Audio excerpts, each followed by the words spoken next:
a describir el tercer módulo del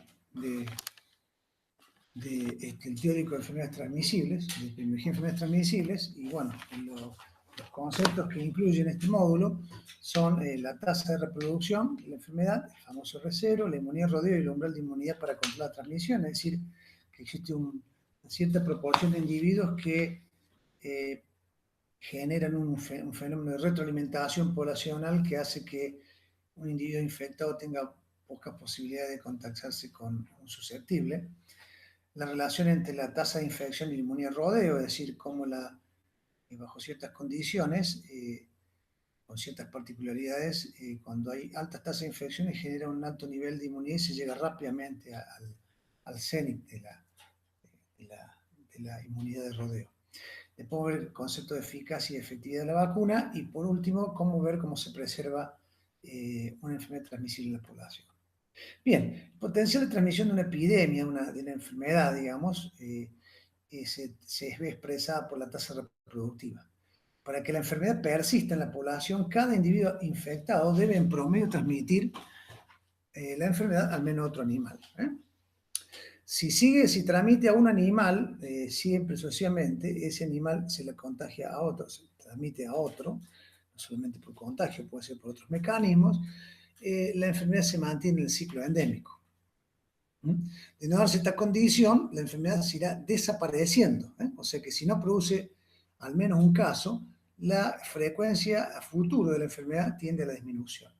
Ese número de casos secundarios que contraen la enfermedad a partir de un contacto efectivo con un individuo enfermo. Es decir, ¿cuántos casos nuevos se producen a partir de un portador activo? Si una enfermedad nueva entra en una población, ¿cuál es la probabilidad de diseminación? Bueno, por ejemplo, si el R0 es menor que 1, la enfermedad va a desaparecer.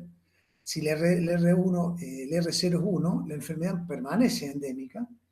Y si el R0 es más que 1, puede llegar a ser epidemia, o sea, tiende al increciendo, ¿no es cierto? Porque produce más de un caso por cada contacto. Bien, ¿de qué depende este R0? Digamos, al menos en lo que se transmiten directamente. Fíjense, de la frecuencia de contactos. Después, la otra cuestión depende del número de contactos. Es decir, la probabilidad está expuesto, la otra en la cantidad de contactos repetidos, o sea, y después la otra, la duración de la infecciosidad, eso es muy importante. Por un lado está expresado por la tasa de ataque, ¿no es cierto?, que es la probabilidad que un individuo expuesto puede contraer la infección, ¿no es cierto?, que puede ser 1 de cada 10. Después está el número de contactos, o sea que si tiene más contactos va a incrementar esas chances, porque tiene contactos repetitivos. Y después tiene la infecciosidad, es decir, una enfermedad que tiene mayor periodo en el cual está constantemente liberando, ya sea en su fase preclínica o clínica, tiene más chance de seguir, incrementa la tasa de reproducción. Entonces, por ejemplo, algunas estimaciones, por ejemplo, para Mycoplasma es 1,3. ¿Qué significa esto? Que es 1,3 casos secundarios por cada un caso primario. Fíjese la leucosis. Tiene 9, casi 10 casos secundarios por cada uno primario. Es decir, fíjense que acá, a diferencia de la tasa de ataque secundaria, que se expresaba la probabilidad de contraer la enfermedad en un grupo expuesto, acá lo que dice es cuál es numéricamente la relación matemática entre un individuo que es portador y la posibilidad de cuántos individuos se generan a partir de ese individuo que está enfermo. ¿Cuántos casos secundarios a partir del primario? 2,6 influenza aviar, R0 2,6 para el COVID. No es un valor constante, es importante, puede experimentar variaciones, es decir, acá fíjense, si aumenta la frecuencia de contactos, puede aumentar el R0. En algunos lugares donde varía, por ejemplo, la tasa de ataque secundaria, por ejemplo, en lugares donde se facilita mucho más, porque en ambientes cerrados, donde hay posibilidad de que se produzcan los aerosoles, se difunden más al conjunto de los individuos. En fin, puede haber factores que, esto es más una característica propia de la enfermedad, tiene una duración de una infecciosidad bien más o menos establecida, no es que va a variar tanto. Pero es cierto que la infecciosidad, por ejemplo, el COVID, por ejemplo, tiene un cierto estándar para los individuos que experimentan la fase clínica, pero tiene una infecciosidad más corta, pero aún importante en el caso de los que se mantienen como casos subclínicos. Bien. ¿Cómo se ve gráficamente, digamos, la tasa LR0? Bueno, digamos, acá tenemos los casos, tenemos una R0 de 4, produce 4, y este 4 produce otros 4, digamos. Digamos, si hubiera en el caso del COVID, que no hay inmunidad que contrarreste esto, el dar la posibilidad de que haya mayores chances de contacto, frecuencia de contactos, tiende al crecimiento, como se decimos, de tipo exponencial. Pero, por supuesto,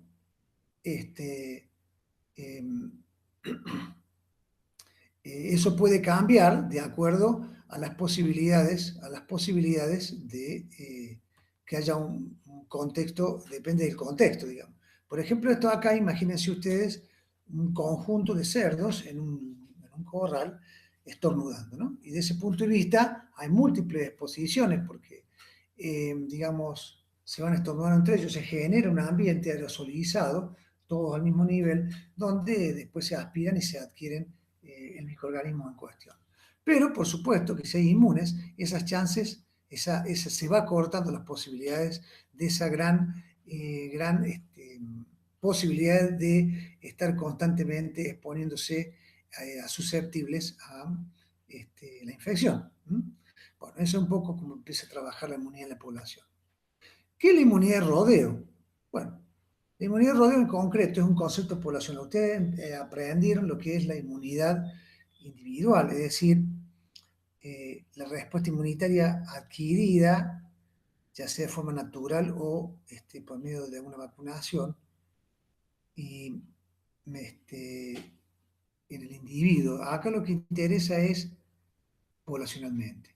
Entonces quiere decir, y la idea, el concepto es el siguiente, es decir, hay tres componentes. Usted tiene los susceptibles, los individuos inmunes y los individuos infectados, que son portadores, son los encargados de transmitir la enfermedad. Y el interjuego de estas tres poblaciones define el estado de inmunidad de masa.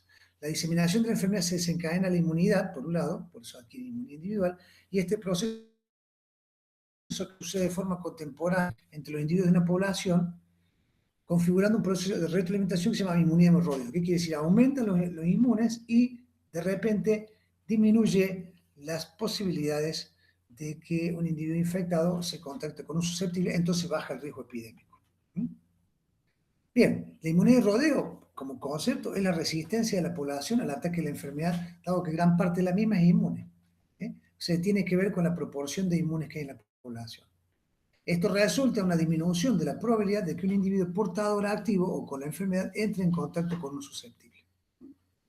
Bueno, acá hay algunos comentarios de que le suponían una supuesta aura, porque bajaban los casos, cuando en realidad no se entendía el fenómeno de inmunidad poblacional en otras épocas de la ciencia, ¿no?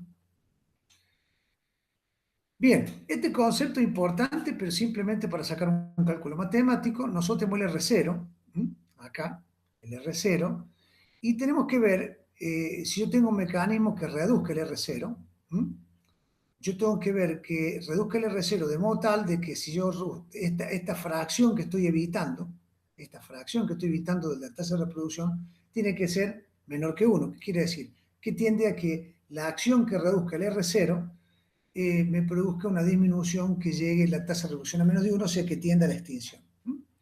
Bueno, esto de ahí deriva, a través de un mecanismo de derivación por medios matemáticos, a esta ecuación, que significa 1 menos la inversa de la R0, es un número que me estima qué proporción de individuos yo tengo que vacunar o tengo que estar inmunizado para que se corte, para que se produzca una drástica caída de la incidencia de nuevos casos. ¿Qué estamos diciendo? Que obviamente el de inmunidad en masa, ¿qué proporción tiene que estar inmunizado? Y bueno, va a depender de qué, del R0. Por ejemplo, Si yo tengo un R0 de 4, que significa 4 casos por cada un contacto efectivo, con un enfermo, y en estos 2 casos, en este, fíjese, cuando hago 1 dividir menos un cuarto, o sea, la inversa del R de 0, me da 0,75. ¿Qué significa esto? Que yo para parar efectivamente la transmisión tengo que vacunar el 75% de los individuos. Y en este caso tengo que vacunar el 50% de los individuos. Bueno, ¿qué es lo interesante de esto? Bueno, que no necesariamente enfermedades de baja transmisión, con estrategias relativamente eficientes y sin vacunar gran parte de la población enseguida, nunca vamos a justificar que se vacune un porcentaje menor, pero sí, porque todos van a aspirar a vacunar el 100%, pero de todas maneras se puede vacunar individuos de alto riesgo o, por ejemplo, se va a ver que ya hay una tendencia, aunque no haya cobertura vaccinal del 100%, a bajar significativamente los casos nuevos. Después hay otro ajuste que se puede hacer, que es este factor H, que es la proporción de vacunas que generan respuesta. Que puede ser que hay algunos casos de que sean vacunas que tengan cadena de frío y demás, y por no respetar eso, las vacunas no están, digamos, funcionando como deben ser porque no se las conservó de forma adecuada. Entonces hay algún individuo que por más que se vacunen, no van a inmunizarse, no van a ser inmunizados. Bien, acá tenemos el gráfico con la derivación, el cálculo directamente. Conforme aumenta la tasa de reproducción, obviamente yo tengo que inicialmente vacunar mayor proporción de individuos para poder parar. Aunque esto es no lineal, fíjense. Si bien acá, en tasas superiores al 4, 5 ya tienen que estar vacunando el 70-80% de los individuos. Pero no siempre hace falta vacunar el 100% de los individuos. Bien, ¿cuál es la idea esencial de la inmunidad de rodeo? Que no es necesario vacunar a total individuo para contener la tasa de transmisión. Cuando se habla de cobertura, es necesario precisar que la proporción de animales no vacunados debe ser concentrada en el espacio. Porque, por ejemplo, podemos decir que tenemos un 80% de cobertura vaccinal de rabia, pero tenemos un barrio. Ese 20% equivale a un barrio que está sin vacuna. Bueno, en ese caso, digamos, no hay inmunidad. Al ver 0 individuos inmunizados, hay un riesgo epidémico altísimo porque no hay inmunidad de masa en absoluto en ese fragmento. Por lo tanto, estamos hablando de coberturas altas con distribución homogénea. Hay enfermedades en las que se vacuna el 100% para poder evitar como en el caso del tétano, ¿no? El R0 puede reducirse mediante estrategias combinadas de incremento de la inmunidad y o reducción de la exposición, como se ve en el COVID, ¿no es cierto? No tenemos una vacuna, pero la cuarentena de contactos y el aislamiento de casos evita disminuir, porque lo que hace es disminuir la frecuencia de contactos entre individuos infectados y susceptibles.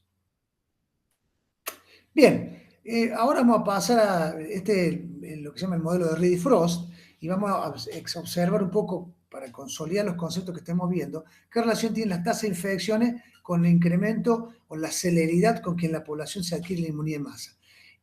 Esta idea, la que inspiró a Boris Johnson, de querer dejar a toda la gente que directamente se enfermara en el Reino Unido. Lo que pasa, claro, en este caso, el modelo los individuos que se enferman, no hay ninguno que muere, y todos adquieren inmunidad, cosa que no pasa en el COVID.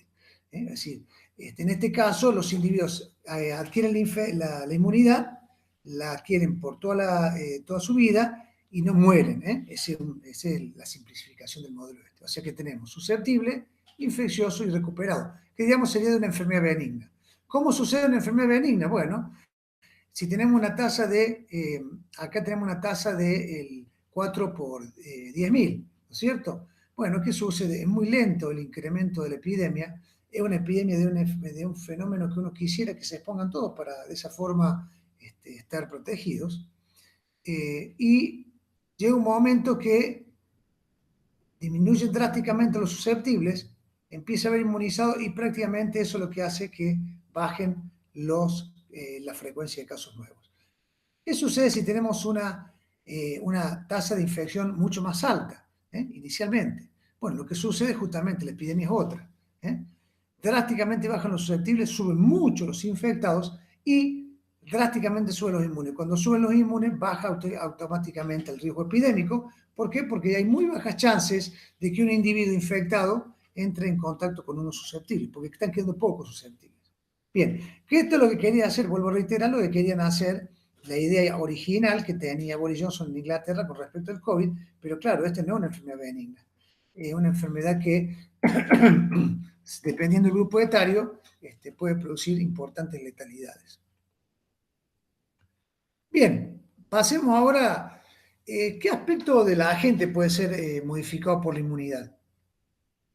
Bien, ¿cómo se puede ser visualizado? Si usted aplica una vacuna en un rodeo, ¿de qué manera se puede ver beneficiado el rodeo? Bueno, tenemos que ver si la vacuna afecta la infecciosidad, o sea que si la aplicamos reduce la transmisión, si reduce la patogenicidad, o sea, la capacidad de producir enfermedad clínica, o sea, puede que no reduzca las tasas de nuevas infecciones, pero sí las manifestaciones clínicas, o sea, que haya menos proporción de cuadros clínicos. Y la virulencia es la gravedad, o sea, la proporción de muertos en el conjunto de individuos que tienen la enfermedad clínica. Dice, ¿dónde puede ser visualizado en el rodeo? Bueno, puede ser por la cera prevalencia de la enfermedad, por la morbilidad o por la letalidad. Y por supuesto que podemos verlo en la supervivencia de los animales, pueden morirse o no, y en el caso del rendimiento productivo y reproductivo. ¿No? Todas esas son manifestaciones, formas en que puede manifestarse el beneficio de la vacunación desde el punto de vista que si aplicamos, reducen el efecto de la enfermedad que se ven acá, y por otro lado se puede traducir en la reducción del mejoramiento de índices productivos. Bien, acá vamos de nuevo al concepto que vimos en el primer teórico. Este es un ensayo de vaquillonas contra infecciones estafilocócicas. Esta es la incidencia acumulada. ¿Qué significa esto? Son 16 casos nuevos por cada 100 vaquillonas no vacunadas y tenemos 8 casos nuevos de infecciones por estafilococo por cada 100 vaquillonas vacunadas. Evidentemente el riesgo de infección es menor en los grupos vacunados. ¿Cuál es la fracción del riesgo que es atribuible como prevención a la vacuna? Esta que está acá, que no se observa. O sea, es decir, después van a aprender en estudios epidemiológicos experimentales que el diseño experimental permite inferir que justamente esta diferencia es atribuible al tratamiento, que en este caso sería la vacuna. ¿Y cómo expresamos la eficacia? Es la proporción del riesgo que en el grupo vacunado es reducido atribuible a la vacunación. Es decir, es la reducción del riesgo a futuro en el grupo vacunado motivado por la vacunación. ¿Por qué? Porque este resto del riesgo se va a experimentar lo mismo por más que estén vacunados. ¿Qué quiere decir? Por eso nosotros hacemos el cálculo de eficacia comparando los no vacunados con los vacunados. Bien, ¿qué entendemos bien? Las distintas características de la población pueden contribuir a cambiar la eficacia, ¿cierto? Por eso se habla de efectividad, que sería el caso de cuando la vacuna nosotros no la probamos experimentalmente, sino que se la prueba a campo, que es la diferencia de decir, bueno, ¿cuál es el resultado del ensayo de la prueba de la vacuna contra COVID en el experimento, en la fase 3, respecto de cuando la apliquen a la población usuaria de la vacuna? Bien, la eficacia es la reducción de la frecuencia de la enfermedad atribuible a la vacunación bajo las condiciones experimentales rigurosas. Y acuérdense siempre que es la proporción de riesgo, la disminución del riesgo de infecciones, en el caso de las vacunas contra agentes infecciosos, en el grupo vacunado. O sea que si digo 80% de eficacia, hay una reducción del 80% de la tasa de nuevas infecciones en el grupo vacunado atribuido a la vacunación. Es decir, que todavía tienen un 20% un 20% del riesgo que no puede ser neutralizado por esa vacuna. La efectividad es la reducción de la frecuencia de la enfermedad en el grupo vacunado, pero bajo condiciones de aplicación, es decir, en el campo. O sea que la efectividad puede bajar. ¿Cómo se preserva la enfermedad de la población?